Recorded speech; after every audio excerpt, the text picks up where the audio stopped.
ప్రకాశం barrage వద్ద చిక్కుకుపోయిన dredging బోట్లలో మొదటి దానిని సక్సెస్ఫుల్ గా బయటకు తెచ్చారు ఇంజనీర్లు.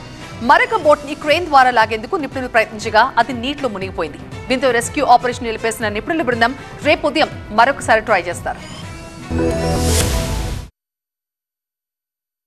ఎట్టకేలకు ప్రకాశం బ్యారేజ్ లో ఆపరేషన్ బోట్లో పురోగతి సాధించారు. కృష్ణానది వరదల్లో ఎగువ నుంచి కొట్టుకువచ్చి ప్రకాశం బ్యారేజ్ వద్ద చిక్కుకుపోయిన డ్రెడ్జింగ్ బోట్లలో మొదటి దానిని విజయవంతంగా వెలికితీశారు. భారీ బోట్ను సరికొత్త ప్రణాళికలు అమలు చేసి బోటు తొలగింపు ప్రక్రియలో విజయవంతమయ్యారు బెకమ్ ఇన్ఫ్రా సంస్థ ఇంజనీర్లు.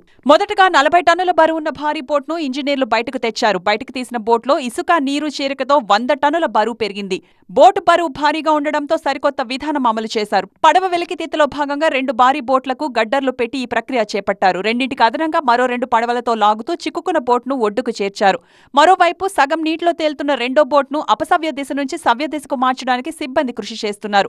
ప్రకాశం బ్యారేజీ గేట్ల తొలగింపు కోసం సెప్టెంబర్ 1వ తేదీ నుంచి ప్రయత్నాలు చేస్తున్నారు. బెకమ్ కంపెనీ, వైజాగ్ కు చెందిన సీ లైన్ సంస్థ, అబ్బులు టీం కలిసి సంయుక్తంగా బోట్లను బయటకు తెచ్చేందుకు కష్టపడుతున్నారు. ఈ ప్రక్రియను మంత్రి నిమ్మల రామానాయుడు పరిశీలిస్తున్నారు. అతి త్వరలోనే మిగతా బోట్లు ఒడ్డుకు వస్తాయన్న ఆశాభావం వ్యక్తం చేస్తున్నారు.